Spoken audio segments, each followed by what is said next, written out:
What's going on, YouTube? It's Q back here again with another video for you.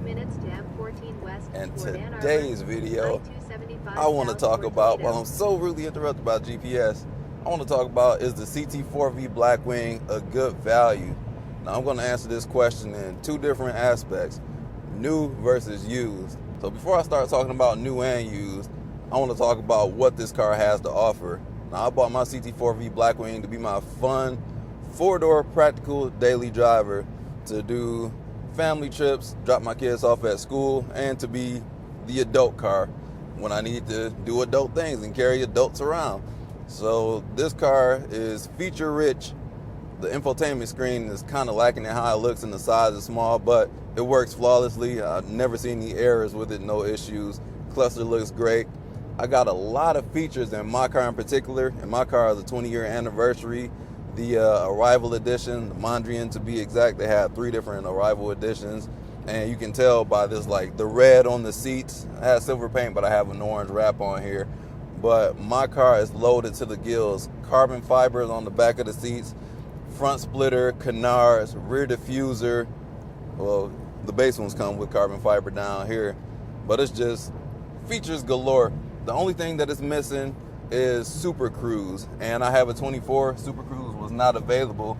It was hard to find information on whether they have Super Cruise available in the CT4 V Blackwing.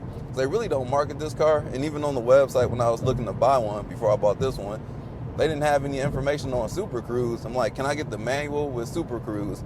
And unfortunately, you cannot, or even any form of adaptive cruise control. The best that you get is this green light in the cluster, and once you get close to somebody, it'll turn amber, and maybe if you get really close, it'll turn red, but I don't drive that close behind people to see. But it's a useless feature. My Blazer RS had that. It just turns red, and if you can see it, I can see it on the head-up display. I can see it on the cluster, but it's like if I'm looking in front of me, I can see if I'm close to a car. It doesn't do anything. It doesn't stop the car. It's a light.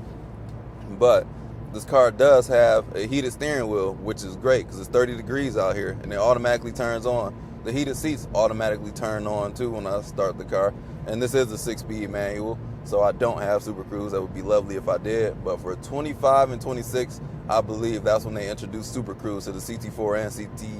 I don't know if the CT5 V Blackwing had Super Cruise. I think that was 25 and 26 for those as well. But heated ventilated seats, massaging seats. I don't know of any other car in this class, which is going to be the M3, and everybody's going to say the 340i or the M340i. Do they have the RS5, which I don't think they have massaging seats. Mercedes, I don't know what they got. I haven't driven a Mercedes ever, but this car has a lot of features. The BMW is, I don't think those have massaging seats, but it's got the bucket seats, every feature, and these are the level 2 seats. So now let me start talking about the new and used prices of it. So used, and I think these came out in 22, if not 2023, you can get one of these for about, I've seen 55,000 for like maybe 10, 12,000 miles for like a 2023 one. And that is a phenomenal value for this car. Got 472 horsepower, 440 something pound-feet of torque. It likes the rev. A great shifting 6-speed manual. I do not think this manual is better than the Camaro, so it's a notch below that in me. This is a Cadillac. They had to go the luxurious route, so they're going to make it feel good, so it feels more smooth as opposed to notchy. I prefer the notchy feeling in the shifter of the Camaro than this CT4 V Blackwing, in which they're built on the same platform, the Alpha chassis. And the Alpha chassis is what I believe to be one of the best chassis out there. Handles amazingly. Let me get over and slow down because I am cruising. Got magnetic ride control in here, so I don't feel anything. And I'm on snow tires too, so that just adds to the smoothness of the ride. Ride in Livonia, DWB. Don't be caught speeding around here. Even if you're not DWB, you can be DWW, if you know what I mean. But don't speed in Livonia. And this car is very sporty. On the track, handles phenomenally well. It does everything well. The only drawback that I do have against it as a daily driver, if you stop and go traffic, I don't even drive in stop and go, but the highest speed that I get to if I don't get on the highway is about 40 miles an hour. I'm averaging 16 miles a gallon right now, and I've been on the highway for the last 20 minutes, so it's between 15 and 16 that I average. That's just driving it normally, so it's not an efficient car, and I feel like a V8 would do just about the same as far as efficiency, but every other box is going to tick really well, and the back seat is kind of cramped too, so that kind of takes away from the practicality. But for the fun of it, I think it's the most fun car in the class. I think it's the best car in the class as well. Personal opinion, I'll take this over an M3, which I bought this over an M3, and another car that is not quite in this league, but the Integra Type S. That's also a phenomenal car. But I think if you buy one of these lightly used, that is the way to buy one of these. Now, as far as new, it is my car, stickered at $90,000. Horrible value, still the best in the class, but it's a horrendous value. You do not want to pay $90,000 for one of these because it's diminishing returns. Like, yes, I have exclusivity from having this interior, but when I check the boxes option for option, like the level 2 carbon fiber, the upgraded seats, sunroof, it was like $5,000. Just I'm not sure where the $5,000 went, because just optioning out apples to apples, every single option, my car costs like $5,000 to $10,000 more than if I take every box on a not special edition. And I guess I'm just paying for a special edition. So the sweet spot on the new CT4 V Blackwing, where you do get value, the most value, if you don't go crazy with the options. So these are going to start, well, the 25 started around $66,000. If you just get a base one, that's where the value is. But still, the used is obviously going to be cheaper. But the options that I would get if I were to get one of these, just the upgraded seats, and those are like $5,000. So you would end up paying like $71,000, maybe $72,000. For me, I would have to get the red seat belts, the sunroof. So it would take me to like $72,000, maybe $73,000. That's about the most that I would personally pay for one of these. Carbon fiber packages, horrendous value. It's like $10,000 for carbon fiber.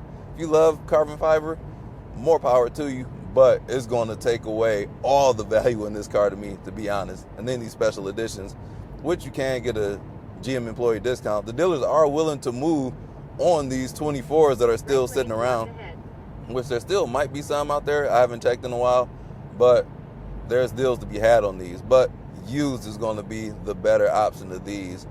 So to sum things up, used is the best option for a CT4 V Blackwing. Phenomenal car. I still believe it's the best driving car. It has the most engaging out of all of them.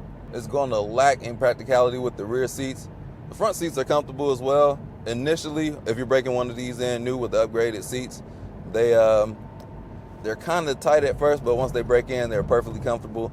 Nice bolstering in it. Let me turn my massager back on. Always use that. That's my favorite feature in this car, to be honest. So I'm not out here driving it like it's a race car all the time, which I could, but I'm not within limits to drive it like that because I'm just a regular commuter with this car. So used is the way to go for one of these. They're going to discontinue it in 2026, sadly, which sucks to me because I think it's the best car in the class. And they don't sell a lot. The CT5 sells more than the CT4, which is, I understand it. I don't understand it. It's a more expensive car that sells more. It's larger. Maybe it's the practicality of this. So what you gonna get with the CT4? Bunch of steering feel. Everything's communicative. Even though it's all digital, GM did a good job at calibrating the feels that you do get. Sometimes the steering is not as up to my liking. Like once I switched tires, my steering just kind of felt sloppy. Maybe it was just the tires that took away a ton of feel because I went from summer to winters. But that's just something I know, it's an observation.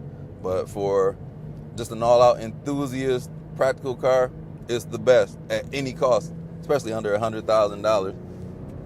Chose it over the M3. I should probably make a video on why, but if not, I just kind of named it out in this video. The one thing that kind of sucks about the CT4 V Blackwings, they're going to lose value initially, and that kind of goes for any of these GM performance cars.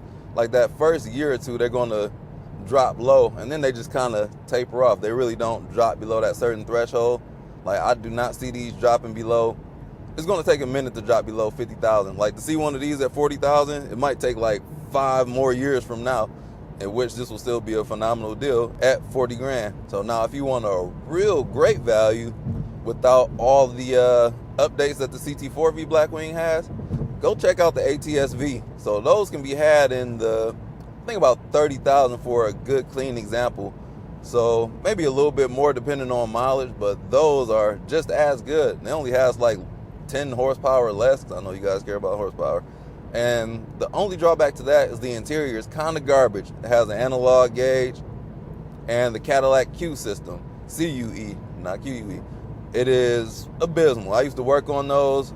Oh my God, it was a nightmare to work on. But this one in the CT4 V Blackwing is a much better infotainment system. But for the ATS-V, if it works, it's okay. But like sliding the volume across, that can be, I mean, you got steering wheel controls. There's ways around that, but it's not a good system. But the car itself, if you just care about driving, a lot of you guys listen or just drive with no music, y'all crazy. But, and the music system in here is fantastic. Those cars drive just as good as these. Now, I haven't driven one of those in a while, so I need to drive one of these back to back. But those cars are rare too. Like, I never see those cars, especially on the road. I do know a person that owns one, but yeah, maybe if he lets me drive it one day, I can compare the two. But until then, I just got this. But these GM Performance sedans, they always hold value, and that goes back to like the 96 Impala. We had the 2008, I'm thinking about the Mercury Marauder for 2004, 2008 Pontiac G8, GXP, and GTs. And then we had the Chevy SS from like 2014 to 2018. And then we had some Cadillacs thrown up in there as well. So we do have a CTS-V, and those, the V8s are holding value phenomenally well. I'm seeing like the previous generations, or the CTS-V, I forgot they changed the name to CT4 V. Those are holding value extremely well, automatic only. But that's my thoughts on the CT4 V Blackwing with the value. There are deals to be had out there, and it's quite a few out there. You can get them shipped to your house by certain websites or certain dealerships. So do some searching. Good luck with if you're looking at one of these, good luck in the search for them. Pretty reliable cars. Like, I haven't seen anybody have any issues with these cars, really, to be honest. But have fun with them if you got them. Let me know what you think about the value if you do own one, or if you're looking to buy one, if the value is so horrible that you chose to buy something else, and let me know what you bought. If it's an M340, definitely let me know, because I want to see how many people are shifting to those. I got to drive one of those, because you guys always tell me M340. I haven't had a chance to drive one, but that's my thoughts on that. Hopefully this video helps you guys out. Don't forget to like, comment, subscribe, hit the bell, browse the channel. Drive safe, and I'll catch y'all in the next video. Peace out.